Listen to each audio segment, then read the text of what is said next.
Student, स्वागत है आप सबका हमारे YouTube channel education point coaching classes में। तो बच्चों, आज की इस वीडियो में हम करने वाले हैं क्लास 9th के सामाजिक विज्ञान की वर्कशीट नंबर 76। 31 जनवरी की वर्कशीट है, तो शुरू करते हैं इस वर्कशीट को।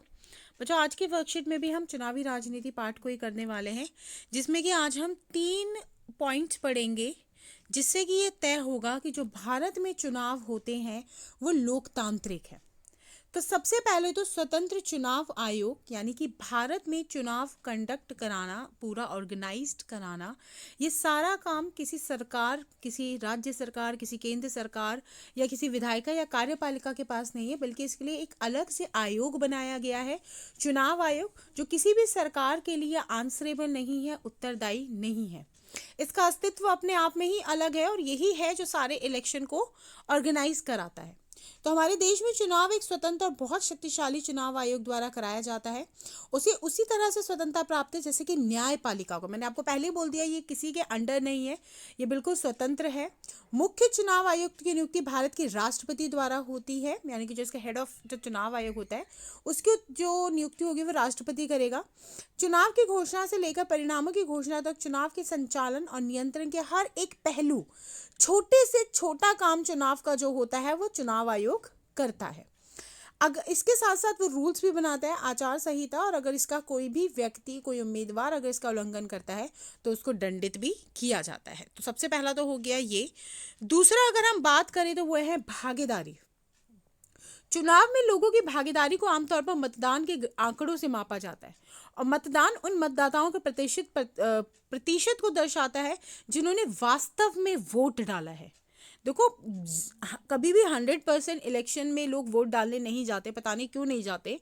मतदान या तो स्थिर रहा है या वास्तव में बढ़ रहा है। मतलब भारत में जो वोट देने वाले लोगों की जो संख्या है वो दिन प्रतिदिन बढ़ रही है, जो अच्छी बात है। भारत में गरीब, अनपढ़, वंचित लोग अमीर, विशेषाधिकार वर्गों की तुलना में बड़े अनुपात में वोट करते हैं, यानी कि जो गरीब लोग हैं वो ज़्यादा वोट करते हैं अमीरों के कंपैरिजन में। यह पश्चिमी लोकतंत्र के विपरीत है। भारत में आम लोग चुनावों को बहुत महत्व देते हैं, क्योंकि उन्हें लगता है कि चुनावों के माध्यम से ही वे राजनीतिक दलों के ऊपर अपना कुछ दबाव बना सकते हैं। तो इस हिसाब से जो भागीदारी है, स्पेशली जो गरीब तबके के लोग हैं, उनको सबसे ज़्यादा इस पे भरोसा है, और ये बात सच साबित भी होती है। वहीं तीसरी बात है चुनाव परिणाम को स्वीकृत करना, अर्थात कोई भी इलेक्शन में कोई भी पार्टी जीते या हारे, हर एक दल उसको स्वीकृति प्रदान करता है कि हाँ, मैं इस प्रोसेस को, मैं इस प्रक्रिया को मानता हूँ, चाहे मैं हारा हूँ चाहे मैं जीता हूँ। तो भारत के चुनाव के परिणाम खुद के लिए बोलते हैं। सत्तारूढ़ दल नियमित रूप से भारत में राष्ट्रीय और राज्य दोनों स्तर पर चुनाव हारते हैं। भारत में लगभग आधे मौजूदा सांसद या विधायक चुनाव हार जाते हैं। तो बहुत कम विवादित चुनावों को छोड़कर पुनामी जो चुनावी परिणाम होते हैं उसको आमतौर पर पराजित पार्टी द्वारा जनता के फैसले के रूप में स्वीकार किया जाता है।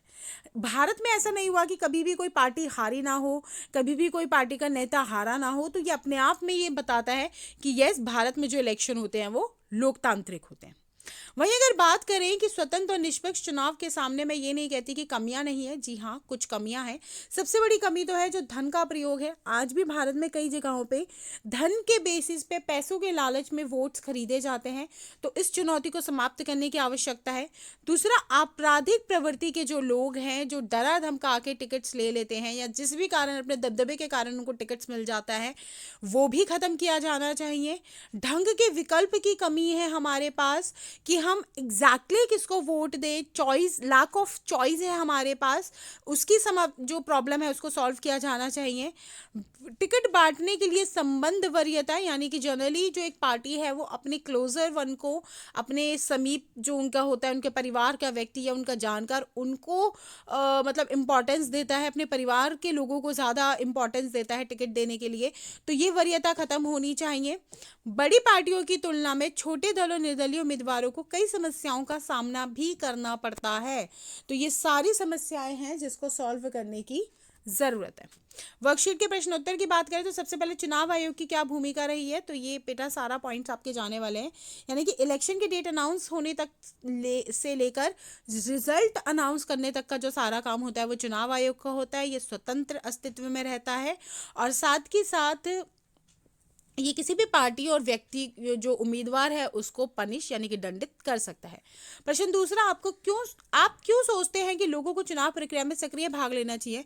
देखो, लोगों को चुनावी माध्यम में सक्रिय पार्टिसिपेट करना चाहिए, वो इसलिए क्योंकि उन्हें लगता है कि चुनाव के माध्यम से वे राजनीतिक दलों पर अपना अनुकूल नीति और कार्यक्रमों को बनाने का दबाव बना सकते हैं, और ये गतिविधि दिन प्रतिदिन क्या हो रही है, बढ़ भी रही है।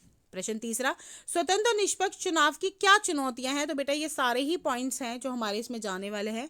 धन का प्रयोग, आपराधिक पृष्ठभूमि वाले उम्मीदवार, ढंग के विकल्प की कमी, टिकट बांटने के संबंध में जो वरीयता है वो संबंध वरीयता दी जाती है, और छोटी पार्टियों को नुकसान होता है और बड़ी पार्टियों को कई बार फायदे होते हैं। प्रश्न चौथा, आपने चुनाव में भ्रष्टाचार से संबंधित समाचारों के बारे में सुना होगा, जैसे मतदाता सूची में झूठे नाम शामिल करना या शासक दल द्वारा सरकारी सुविधाओं अधिकारियों का दुरुपयोग, धन का अत्यधिक उपयोग या मतदाताओं को डराना या दिन धांधली करना। उन्हें ठीक करने के कुछ उपाय बताइए। तो देखो, सबसे पहले तो अगर बात की जाए मतदाता सूची में झूठे नाम जो शामिल हो जाते हैं, तो चुनाव आयोग को समय समय पर अपनी मतदाता सूची को चेक करना चाहिए, उसे रिवाइज करना चाहिए, ताकि जो नाम गलत है उनको हटाया जा सके। दूसरा, अगर बात करें शासक दल द्वारा अगर सरकारी सुविधाओं या अधिकारियों का दुरुपयोग किया जाता है, तो इसके लिए भी चुनाव आयोग के पास पूरा दबाव, पूरा अधिकार है कि वो ऐसे सरकार के खिलाफ एक्शन ले सकती है।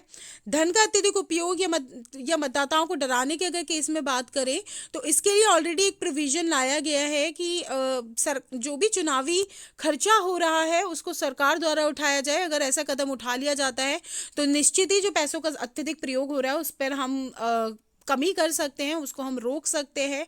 और मतदान के दिन धांधली का अगर कोई केस है तो इसको ज़्यादा पारदर्शी बनाने के लिए हमें पुलिस का अत्यधिक प्रयोग करना पड़ेगा और चुनाव आयोग को ऐसे एक्शन लेने पड़ेंगे ताकि कोई भी जो धांधलियां हैं वो ना हो सके। तो ओवरऑल अगर मैं बोलूँ तो हर बात में चुनाव आयोग को ही कार्य करने पड़ेंगे, क्योंकि जो सारी सुविधाएं हैं और जो सारी शक्तियां हैं चुनाव से संबंधित वो चुनाव आयोग के ही पास है। तो जो सोल्यूशन होगा वो भी चुनाव आयोग के पास ही मिलने वाला है। तो इसी के साथ आज की वर्कशीट हमारी पूरी होती है। मिलते हैं नेक्स्ट वीडियो में, तब तक पढ़ाई जारी रखिए। Thank you so much.